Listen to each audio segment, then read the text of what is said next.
Hello to all and welcome again. Next series हम लेते हैं 301 to 400 जो एक्स्ट्रा एज एमसीक्यू सीरीज में करवा रहा हूँ। आज हम 301 से 400 प्रश्न लेते हैं और वन बाय वन करते जाते हैं। तो सबसे पहला प्रश्न है 301 हमारा, गैलापागोस द्वीप समूह किस वैज्ञानिक से संबंध रखेगा? तो गैलापागोस साउथ अमेरिका का द्वीप है और डार्विन की फिंचेज यहाँ पर खोजी गई थी डार्विन के द्वारा। तो बिल्कुल आपका यहाँ पर आंसर डायरेक्ट आप लगा लेंगे डार्विन। निम्न में से कौन संयोजी कड़ी प्रदर्शित करता है? आर्कियोप्टेरिक्स, नियोसेरेटोड्स, डार्विन की फिंच, ड्रोसोफिला। तो आर्कियोप्टेरिक्स जो कि रेप्टिलिया और एविज के बीच की संयोजी कड़ी है। उद्विकास के सबसे ठोस प्रमाण मिलते हैं अवशेषी अंगों से, तुलनात्मक संरचना से, तुलनात्मक भ्रूणिकी से, जीवाश्म से। तो बिल्कुल सबसे ठोस प्रमाण हमें मिल जाएंगे फॉसिल से या जीवाश्म से। जनसंख्या सिद्धांत नामक लेख किसने लिखा था? लेमार्क ने, विजमान ने, माल्थस ने या डार्विन ने? तो जनसंख्या सिद्धांत नामक लेख जो लिखा था वो माल्थस ने लिखा था, जिससे डार्विन बहुत प्रभावित हुआ था। पेंजेनेसिस सिद्धांत या पेंजनवाद किसने प्रस्तुत किया था? ये प्रश्न बहुत अच्छा प्रश्न है, आया हुआ भी है, तो आप ध्यान देंगे। Darwin, Oparin, Lamarck, Hugo de Vries. तो डार्विन ने प्रस्तुत किया था। जाति उद्भवन के लिए उत्तरदायी कारक होते हैं पृथक्करण, आइसोलेशन, उत्परिवर्तन, म्यूटेशन, संकरण, हाइब्रिडाइजेशन या उपरोक्त सभी। तो बिल्कुल आपका आंसर हो जाएगा उपरोक्त सभी जाति उद्भवन के लिए उत्तरदायी कारक हैं। प्रकृति में प्राकृतिक वर्ण द्वारा किस प्रकार के प्राणियों का चयन किया जाता है? अनुकूलतम, कमजोर, वन्य प्रजाति या सामान्य? तो बिल्कुल अनुकूलतम प्राणियों का चयन किया जाता है। किस प्रकार की विभिन्नताएं उद्विकास की दृष्टि से महत्वहीन होती है? कायिक विभिन्नताएं, जन्य विभिन्नताएं, सतत विभिन्नताएं या असतत विभिन्नताएं? तो बिल्कुल जो सोमेटिक वेरिएशंस होते हैं वो उद्विकास की दृष्टि से महत्वपूर्ण होती है, महत्वहीन होती है, क्योंकि ये एक पीढ़ी से दूसरी पीढ़ी में नहीं जाती है। धनात्मक व ऋणात्मक विभिन्नताओं का दूसरा नाम क्या है? कायिक विभिन्नताएं, निर्धर विभिन्नताएं, सतत विभिन्नताएं या असतत विभिन्नताएं? तो बिल्कुल धनात्मक और ऋणात्मक विभिन्नताओं का दूसरा नाम सतत विभिन्नताएं हो जाएगा। नेक्स्ट 310 हम लेते हैं, नदियाँ, पहाड़, मरुस्थल आदि बाधाएं किस प्रकार का पृथक्करण उत्पन्न करती है? तो ये सारे पृथक्करण भौगोलिक है, आवासीय, ऋतुनिष्ठ या कार्यकीय? तो भौगोलिक आइसोलेशन उत्पन्न करती है। भिन्न भिन्न भौगोलिक क्षेत्र की जातियों को हम क्या कहेंगे? नियोपैट्रिक, सिम्पैट्रिक, एलोपैट्रिक या सिबलिंग? तो बिल्कुल एलोपैट्रिक हम कह देंगे। आनुवंशिक विभिन्नताओं को प्राथमिक स्रोत कौन सा होता है? उत्परिवर्तन, पुनर्योजन, एवं दोनों? उपरोक्त में से कोई नहीं, तो दोनों ही होते हैं। जीन अंतर प्रवाह को रोकने वाली प्रक्रिया कहलाती है जाति उद्भवन, अनुकूल, पृथक्करण? उपरोक्त में से कोई नहीं, तो पृथक्करण कही जाएगी। डार्विन के मतानुसार नई जातियों की उत्पत्ति किसके द्वारा होती है? उत्परिवर्तन द्वारा, प्राकृतिक चयन द्वारा, संकरण द्वारा या उपार्जित लक्षणों की वंशागति के द्वारा? तो नेचुरल सिलेक्शन के द्वारा या प्राकृतिक चयन के द्वारा होती है। डार्विन ने अपनी विचारधारा किस पुस्तक में व्यक्त की? सिस्टेमा नेचुरी, पैलेंटोलॉजी, फिलोसॉफी जूलॉजिक या ओरिजिन ऑफ स्पीसीज? तो origin of species bye means of natural selection आप याद रखेंगे। लेमार्कवाद के समर्थक वैज्ञानिक थे समनर, टॉवर, मैकडुगल। उपरोक्त सभी, तो उपरोक्त सभी आप आंसर लगा लेंगे। जंतु विज्ञान की वह शाखा जो वर्गीकरण एवं विकास से संबंधों पर आधारित है, कार्य की होती है, अकार्य की या वर्ग की? तो बिल्कुल वर्ग की, टैक्सोनॉमी आप याद करेंगे। जंतु वर्गीकरण की सबसे छोटी मूल इकाई है वंश, संघ, जाति। तो जाति आप आंसर लगा लेंगे। त्रिपद नाम पद्धति में 3 पद क्रमशः किन समूह के होते हैं? तो वंश, जाति, उपजाति, वंश, गण व वर्ग, वर्ग, वंश व जाति, गण, वंश व वर्ग। तो आप आंसर लगा लेंगे वंश, जाति व उपजाति के होते हैं। आधुनिक वर्गीकरण का जनक हम किसे कहेंगे? एपीडी कंडोली को, हुकर को, हचिंसन को या लिनियस को? तो बिल्कुल आधुनिक वर्गीकरण का जनक हम कैरोलस लिनियस आपको कहेंगे। और टेक्सोनॉमी जो टर्म दिया था वो देने वाले थे आपके एपीडी कंडोली। बिल्कुल ये भी आप याद रखेंगे। निम्न में से कम समानताएं होती है? वर्ग, वंश, जाति व कुल। तो हम देखते हैं कि हम जगत से, किंगडम से नीचे जाति तक जाते जाते हैं तो समानताएं बढ़ती हुई जाती है। तो जाति में सबसे ज़्यादा ही समानताएं मिलेगी। तो यहाँ पे सबसे बड़ा जो पायदान है वो वर्ग है, तो सबसे कम समानताएं वर्ग में पाई जाएगी। ऐसे प्राणी जिनमें कोरक रंध्र से गुदा का निर्माण होता है वो क्या कहलाते हैं? तो बिल्कुल आप यहाँ पे क, ख, घ और घ लगा लेंगे और आपका ऑप्शन हो जाएगा कोरक रंध्र से गुदा का निर्माण डिटोरोस्टोम्स में होता है। डिटोरोस्टोम्स आप आंसर लगा लेंगे। और अगर कोरक रंध्र से मुख का निर्माण हो रहा है तो उसमें आप आंसर जाएगा प्रोटोस्टोमिया। तो दोनों ही आप याद रखेंगे यहाँ पर। जंतुओं में वास्तविक देवगुहा कौन से संघ से प्रारंभ होती है? तो ट्रूसिलोम जो है, तो ये तीनों चीज़ें आप याद रखेंगे कि जो एसिलोमेट होते हैं वो प्लेटेलमिंथीज वाले होते हैं और सुडोसिलोमेट जो होते हैं वो एस्केलमिंथीज वाले या निमेटोलिमिथीज वाले होते हैं। और जो वास्तविक देवगुहा हमें सबसे पहले ट्रूसिलोम दिखाई देगी वो एनिलिडा के सदस्यों में दिखाई देती है। प्रोटोजोआ शब्द का सर्वप्रथम प्रयोग किसने किया था? हिकल ने, गोल्डफस ने, लेमार्क ने या लियोनहॉक ने? तो गोल्डफस ने किया था। बात स्पंज है निम्न में से यूस्पोंजिया, स्पॉन्जिला, स्पोस्मा या फेरोनिमा, तो बिल्कुल यू स्पोंजिया को हम बाद स्पंज कहेंगे, और स्पोंजिला आपका फ्रेश वाटर स्पंज होता है। हाथी दांत के समान कवच किसमें पाया जाता है? नोटिलस में, लाइमेक्स में, कार्टेन में, डेंटिलियम, तो डेंटिलियम आपका आंसर हो जाएगा। एनलिडा और मोलस्का के बीच की योजक कड़ी है पेरिपेटस, नियोप्लाइना, लिमुलस, लाइमेक्स, तो नियोप्लाइना आपका आंसर हो जाएगा। निम्न में से सबसे बड़ा अकशेरुक जंतु है? दैत्य स्क्विड, कटलमीन, फाइजेलिया, वेलेनोप्टेरा, तो दैत्य स्क्विड आपका आंसर हो जाएगा। एरिस्टोटल्स लैंटर्न किसमें मिलती है? तारा मछली में, ब्रिटल स्टार में, सी अर्चिन में, या सी एनिमोन में, तो सी अर्चिन में पाई जाती है। मोलस्का में कवच किससे बनता है? पाद, मेंटल, टेनिडिया, प्लेकोइडा से, तो मेंटल से बनता है। नली के भीतर नली जैसी संरचना किन जंतुओं में पाई जाती है? एनलिडा, पोरिफेरा, प्रोटोजोआ, प्लेटिलमंथस में, तो एनलिडा में पाई जाती है। एनलिडा एवं ऑर्थोपोडा संघ के संयोजक कड़ी कौन सी है? पेरिपेटस, न्यूप्लाइना, लिमुलस, लाइमेक्स, तो पेरिपेटस आप आंसर लगा लेंगे। क्लोम छिद्रों के बाहर गिल अच्छद या उपरक्लोम उपस्थित नहीं होता है। डिप्नोई में, कॉन्ड्रिक्थिस में, ऑस्ट्रिक्थिस में, या होलोसेफेलाई में, तो कॉन्ड्रिक्थिस में नहीं होता है, और ऑस्ट्रिक्थिस में ये प्रेजेंट होता है। ये भी आप ध्यान रखेंगे कि ओपरकुलम ऑस्ट्रिक्थिस में प्रेजेंट होता है। शिशुधानी कौन से वर्ग के प्राणी में पाई जाती है? मार्सुपियम, मेटाथीरिया में, यूथीरिया में, प्रोटोथीरिया में, एवीज में, तो मेटाथीरिया में मिलती है, जिसमें कंगारू आता है, और कंगारू ऑस्ट्रेलिया में पाए जाते हैं। थैले के समान आकृति वाले प्राणी किस उपसंघ में आएंगे? सेफिलोकोडेटा, यूरोकोडेटा, वर्टिब्रेटा या हेमिकोडेटा, तो यूरोकोडेटा में आते हैं। समुद्री घोड़ा किस वर्ग का प्राणी है? स्तनी वर्ग का, मत्स्य वर्ग का, पक्षी वर्ग का, या सरीसृप वर्ग का, तो मत्स्य वर्ग का, फिश होती है समुद्री घोड़ा। शल्क उपस्थित होते हैं पिसीज में, रेप्टाइल्स में, एवीज में, उपयुक्त सभी में, तो सभी में उपस्थित होते हैं। राजस्थान का राज्य पक्षी कौन सा है?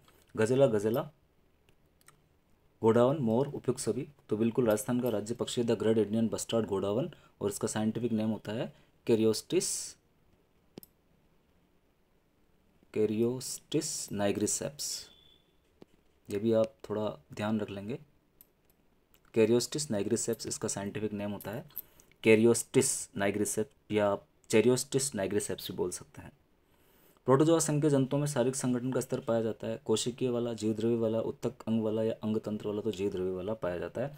जीवों को प्रोटोजोआ मेटोजोआ में वर्गीकृत करने का आधार क्या है? समिति, विदलन, कोशिकाओं की संख्या, शरीर का आकार, तो कोशिकाओं की संख्या हो जाएगा। सिलेंट्रेटा संघ के प्राणियों में शारीरिक संगठन किस प्रकार का होता है? जीवद्रव्य, कोशिकीय, उत्तक अंग का, या कोशिका उत्तक का, तो कोशिका उत्तक का। क्यों? सबसे पहला टिश्यू जो है वो यही नजर आता है। मानव में निम्न प्रकार का संगठन पाया जाता है? अंग तंत्र वाला, उत्तक अंग वाला, कोशिका अंग वाला, कोशिका उत्तक वाला, तो अंग तंत्र वाला। टैप फॉर्म में शारीरिक संगठन का स्तर पाया जाता है? उत्तक अंग, अंग तंत्र, जीवद्रव्य या कोशिकीय, तो उत्तक अंग वाला पाया जाता है। रक्त है उपकला उत्तक, संयोजी उत्तक, तंत्रिका उत्तक, कोई नहीं तो संयोजी उत्तक है। एक लिक्विड कनेक्टिव टिश्यू है ब्लड। वह पेशी जो कभी नहीं थकती है? अरेखित पेशी, रेखित पेशी, हृदय पेशी, उपयुक्त सभी, तो हृदय पेशी आपका आंसर हो जाएगा। तंत्रिकाक्ष पर उपस्थित संकुचित स्थानों को हम क्या कहते हैं? रेनवियर के नोड, स्वान के नोड, द्रुमाश में अंतर्गतन, तो रेनवियर के नोड बोलेंगे, एक्सोन पर पाए जाएंगे। एक ध्रुवी तंत्रिका कोशिकाएं पाई जाती है? दृष्टिपटल में, मस्तिष्क में, मेरुज्जु में, भ्रूण में, तो भ्रूण में पाई जाती है। काफ़ी अच्छा प्रश्न है। मज्जा युक्त तंत्रिका पर आवरण होता है? प्रोटीन का, वसा का, कार्बोहाइड्रेट का, उपकला का, तो मज्जा युक्त तंत्रिका पर वसा का, लिपिड का आवरण पाया जाता है। शब्द अमीबा का क्या अर्थ है? अमोइब, अत्यंत सूक्ष्म प्राणी, सरलतम प्राणी, परिवर्तनशील प्राणी, कूट पादों की उपस्थिति, तो परिवर्तनशील प्राणी। अमीबा में संकुचनशील रिक्तका का कार्य होता है? पोषण, श्वसन, परासरण, नियमन या जनन, तो बिल्कुल परासरण, नियमन उसका काम होता है। अमीबा की खाद्य दाने का माध्यम होता है केवल अम्लीय, केवल क्षारीय, पहले क्षारीय बाद में अम्लीय, पहले अम्लीय बाद में क्षारीय, तो पहले अम्लीय बाद में क्षारीय होता है। अब अमीबा में कूटपाद का प्रकार है? एक्टोपोडिया, रेटिकुलोपोडिया, लोबोपोडिया, फिलोपोडिया, तो बिल्कुल ये अच्छा प्रश्न है, असिस्टेंट प्रोफेसर जूलॉजी में भी पूछा जा चुका है। तो अमीबा में जो कूटपाद का प्रकार होता है वो लोबोपोडिया प्रकार का होता है। अमीबा का उत्सर्जी पदार्थ क्या होता है? अमोनिया, यूरिया, गुआनिन या यूरिक अम्ल, तो यहाँ पर आपका आंसर हो जाएगा अमीबा का उत्सर्जी पदार्थ अमोनिया होता है। अमीबा किस वर्ग का प्राणी है? सार्कोडिना, राइजोपोडा, एबाबा दोनों, स्पोरोजोआ, तो एबाबा दोनों, सार्कोडिना और राइजोपोडा सेम थिंग। अमीबा के पश्च सिरे को हम क्या कहेंगे? यूरोइड, पुड़िया, एबाबा दोनों या गिलट, तो यूरोइड कहेंगे। अमीबीय गति का सोल जेल मत जो है वो किसने प्रस्तुत किया था? डार्विन, हाइमन, एबाबा दोनों ने, या लेमार्क ने, तो हाइमन ने प्रस्तुत किया था। अमीबा में उत्सर्जी रवों के नाम लिखने हैं? बायूरेट्स, टायूरेट्स, एबाबा दोनों, व बारबीट्यूरेट्स, तो एबाबा दोनों। अमीबा पोषण की दृष्टि से किस प्रकार का प्राणी है? शाकाहारी, सर्वाहारी, रक्ताहारी, मांसाहारी, तो सर्वाहारी ओमनिवरस प्राणी है। केचुए के प्रथम खंड को हम क्या कहेंगे? पूर्वमुख, परिमुख, पाइजिडियम, पर्याणिका। अच्छा प्रश्न है, कंफ्यूज हो जाते हैं, तो परिमुख आप याद रखेंगे, पेरिस्टोमियम हम उसे बोलते हैं, पेरिस्टोमियम, प्रोस्टोमियम नहीं कहेंगे, पेरिस्टोमियम कहेंगे। मादा जननांग छाटिए, शुक्राशय नहीं है, शुक्र ग्राहिका है, साय ग्रंथियाँ, प्रोस्टेट ग्रंथियाँ, तो यहाँ पर आपका आंसर हो जाएगा ब। वयस्क केंचुओं में निम्न में से कौन सी संरचना ऐसी है जो 18वें खंड में तो पाई जाती है परंतु 15वें खंड में नहीं पाई जाती है? वृक्क, शुक, म्यूकस ग्रंथियां, जननंग। जननंग आप याद रखेंगे। केंचुओं में श्वसन वर्णक का निर्माण कहाँ होता है? बाह्य त्वचा में, हृदय में, रुधिर ग्रंथियों में, लसिका ग्रंथियों में। तो रुधिर ग्रंथियों में होता है। केंचुओं में निषेचन होता है कोकून में, शुक्राशय में, अंडवाहिनी में, नम मिट्टी में। तो केंचुओं में जो निषेचन होता है वो कोकून में होता है, ये आप थोड़ा ध्यान देंगे यहाँ पर। नेक्स्ट प्रश्न हम लेते हैं, केंचुए का वैज्ञानिक नाम क्या है? फेरिटोमा, पोस्टुमा, फाइकस बेंगालेंसिस, एजा डायरेक्टा इंडिका, सभी। तो फाइकस बेंगालेंसिस बरगद का वैज्ञानिक नाम है, एजा डायरेक्टा इंडिका नीम का नाम है। तो फेरिटोमा, पोस्टुमा आपका आंसर हो जाएगा। केंचुए में किन खंडों में वृषण पाए जाते हैं? 10वें, 11वें, 12वें, 13वें, 9वें, 12वें में, सभी में। तो 10वें, 11वें में पाए जाते हैं। केंचुए में पाए जाने वाली कशेरुक यकृत समान कोशिका का नाम लिखिए। क्लोरगैगन कोशिकाएं, मास्सेल पित्त कोशिकाएं या सभी। तो रणुपित्त कोशिकाएं या क्लोरगैगन कोशिकाएं जो होती है वो यकृत के समान कोशिकाएं हैं। केंचुए में प्रथम अंतराखंडीय पट्ट इंटरसेगमेंटल सेप्टा किन खंडों में उपस्थित होता है? चार, चौथे, 5वें, 12वें, 13वें, 9वें, 12वें, सभी में। तो चौथे, 5वें में उपस्थित होता है। केंचुए में कैल्शियम दर ग्रंथियां कहाँ पाई जाती है? आमाशय में, लीवर में, छोटे आंत में, सभी में। तो आमाशय में पाई जाती है। केंचुए की आंत्र में अवशोषण हेतु एकल विशिष्ट संरचना का नाम बताना है। तो टिफ्लोसोल या आंत्रवलन, हाइड्रोसोल, पेमेटोसोल, सभी। तो टिफ्लोसोल या आंत्रवलन आप याद रखेंगे। परिपक्व केंचुए की लंबाई कितनी होती है? 15 से 20 सेंटीमीटर, 50 से 100 सेंटीमीटर, 40 से 45 सेंटीमीटर, सभी। तो 15 से 20 सेंटीमीटर होती है। कॉकरोच है शाकाहारी, मांसाहारी, सर्वाहारी, फलाहारी? तो सर्वाहारी प्राणी, ओमनिवोरस। कॉकरोच का सिर कितने भ्रूणीय खंडों से मिलकर बना हुआ होता है? तो कॉकरोच का जो सिर होता है वो 6 भ्रूणीय खंडों से मिलकर बना हुआ होता है। कॉकरोच के उदर में भ्रूणीय अवस्था में कितने खंड पाए जाते हैं? 10, 7, 11 और 9। तो 11 पाए जाते हैं। कॉकरोच का बाह्य कंकाल बना हुआ होता है काइटिन का, उपास्थियों का, अस्थियों का, केराटिन का। तो काइटिन का बना हुआ होता है। आपका आंसर हो जाएगा ए। कॉकरोच की अंगिकाओं में पाए जाने वाले जॉन्स्टन ऑर्गन होते हैं? काफ़ी अच्छा प्रश्न है। स्वाद संवेदी, गंध संवेदी, ध्वनि संवेदी, गति संवेदी? तो बिल्कुल गति संवेदी होते हैं। कॉकरोच में जीवा के समान कार्य करने वाला मुखांग है? जीवा के समान कार्य करने वाला मुखांग, लेबियम, हाइपोफेरिंक्स, मैंडिबल, मैक्सिला? तो बिल्कुल हाइपोफेरिंक्स आप आंसर लगा लेंगे। गुदा शू यानी स्टाइल पाए जाते हैं केवल नर कॉकरोच में, केवल मादा कॉकरोच में, दोनों में किसी में नहीं? तो नर कॉकरोच में पाए जाते हैं। कॉकरोच की देह गुहा को हम क्या कहते हैं? Coelom, blastocoel, haemocoel, lymphocoel? तो हिमोसिल कहते हैं। बहुत अच्छा प्रश्न है। कॉकरोच की पेस्टनी में कितने क्यूटिकुलर दांत पाए जाते हैं? 4, 6, 8, 10? तो बिल्कुल आंसर हो जाएगा यहाँ पर 6। कॉकरोच की पेस्ट्री में 6 क्यूटिकुलर दांत पाए जाते हैं। तो बिल्कुल आप आंसर 6 लगा लेंगे। कॉकरोच में पश्चांत्र की उत्पत्ति होती है? एक्टोडर्म से, एंडोडर्म से, मेरियोडर्म से, उपरोक्त तीनों से? तो एक्टोडर्म से होती है। कॉकरोच में कितने जोड़ी श्वास रंध्र पाए जाते हैं? 12 जोड़ी, 14 जोड़ी, 10 जोड़ी या 20 जोड़ी? तो बिल्कुल स्पाइरकल्स की संख्या आप यहाँ पर लगाएंगे 10 जोड़ी। यहाँ पर आप आंसर लगा लेंगे 10 जोड़ी कॉकरोच में श्वास रंध्र पाए जाते हैं। कॉकरोच के रक्त को क्या कहते हैं? Lymph, haemolymph, haemoglobin? तो बिल्कुल हीमोलिम्फ हम कह देंगे। यहाँ पर हीमोलिम्फ आंसर हो जाएगा। कॉकरोच के परिधीय तंत्रिका तंत्र में कितने जोड़ी तंत्रिकाएं पाई जाती है? तो यहाँ पर आपका आंसर हो जाएगा लगभग 30 जोड़ी परिधीय तंत्रिका तंत्र में तंत्रिकाएं पाई जाती है कॉकरोच के।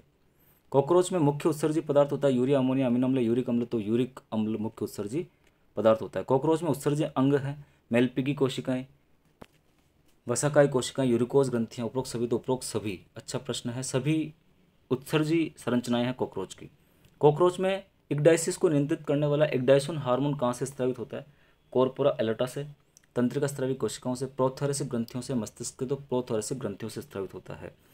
ये अच्छा प्रश्न है, याद रखेंगे। इक्डाइसिस में इक्डाइसोन हार्मोन काम करता है। कॉकरोच में संयुक्त नेत्र की संरचना एवं क्रियात्मक इकाई है? ये प्रश्न भी पूछा जा चुका है आरपीएससी के अंदर। नेत्रांशक, कॉर्निया, रेटिना या उपरोक्त सभी? ओमेटिडियम इंग्लिश में भी आप याद रखेंगे, ओमेटिडिया। तो आंसर हो जाएगा नेत्रांशक। निम्न में से कौन सी कॉकरोच के मादा जनन तंत्र की ग्रंथि है? फैलिक ग्रंथि, छत्रक ग्रंथि, कोलेटरल ग्रंथि या यूरिकोज ग्रंथि? तो फैलिक ग्रंथि आप आंसर यहाँ पर लगा लेंगे, फैलिक ग्रंथि। कॉकरोच के अंड प्रावर ऊतिका में कितने अंडे पाए जाते हैं? तो यहाँ पर आपका आंसर हो जाएगा कॉकरोच के अंड प्रावर ऊतिका में 16 अंडे पाए जाते हैं। कॉकरोच के नवजात शिशु तरुण कॉकरोच को क्या कहते हैं? Nymph, maggot, periblastula, imago? तो निम्फ कहेंगे। मेंढक किस वर्ग का प्राणी है? Mammalia, amphibia, reptilia? एम्फीबिया का। मेंढक है मांसाहारी, शाकाहारी, सर्वाहारी या फलाहारी? तो बिल्कुल आपका आंसर यहाँ पर हो जाएगा मेंढक जो होता है वो मांसाहारी होता है, कार्निवोरस होता है, एनिमल है मेंढक। मेंढक में हृदय होता है द्विकोष्ठीय, 4 कोष्ठीय, त्रिकोष्ठीय? तो बिल्कुल त्रिकोष्ठीय होता है। मगरमच्छ में 4 कोष्ठीय हो जाता है। मेंढक में श्वसन होता है त्वचा द्वारा, मुख गुहा द्वारा, फुफ्फुस द्वारा, उपरोक्त सभी के द्वारा? तो उपरोक्त सभी के द्वारा आपका आंसर हो जाएगा। मेंढक में निषेचन होता है आंतरिक बाह्य, कभी आंतरिक, न बाह्य न आंतरिक, तो बिल्कुल बाह्य निषेचन पाया जाता है, एक्सटर्नल फर्टिलाइजेशन। मेंढक के लार्वा को हम क्या बोलेंगे? टेडपोल, निम्फ, टॉर्नेरिया, बाइपिनेरिया, तो टेडपोल लार्वा हम कहते हैं। उत्सर्जित पदार्थ की प्रकृति के आधार पर मेंढक होता है यूरिकोटेलिक, अमोनोटेलिक, यूरियोटेलिक, उपरोक्त सभी। तो बहुत अच्छा प्रश्न है। जो मेंढक होता है वो यूरियोटेलिक होता है, लेकिन जो टेडपोल लार्वा होता है वो अमोनोटेलिक होता है। बिल्कुल ये भी आप ध्यान रखेंगे। मेंढक में कितनी कपाल तंत्रिकाएं पाई जाती है? तो बिल्कुल आप आंसर लगा लेंगे, तो बिल्कुल आपका आंसर यहाँ पर हो जाएगा 10 जोड़ी कपाल तंत्रिकाएं पाई जाती है क्रेनियल नर्व्स मेंढक में। आगे हम देखते हैं क्वेश्चन नंबर 399। जीव एवं उसके पर्यावरण की अन्योन्य क्रियाओं के अध्ययन को हम क्या कहेंगे? जीव विज्ञान, प्राणी विज्ञान कार्य की तो पारिस्थितिकी हम कहेंगे। भारतीय वन अधिनियम 1927 में प्रावधान है वन कटाई पर रोक, जल प्रदूषण पर रोक, पशु चराई पर रोक, उपरोक्त सभी। तो उपरोक्त सभी आपका आंसर हो जाएगा। तो डियर स्टूडेंट्स, इस प्रकार से हमने 301 से 400 वाली सीरीज की है, और मैं बिल्कुल आशा करता हूँ कि आप लोगों को ये सारे प्रश्न काफ़ी हेल्प करने वाले हैं। आप अच्छे से इन प्रश्नों की प्रैक्टिस करिए। आगे और भी करेंगे हम एक्स्ट्रा सीरीज़। तब तक के लिए आप सभी का बहुत बहुत धन्यवाद। पढ़ाई करते रहिए और दिन रात एक कर दीजिए।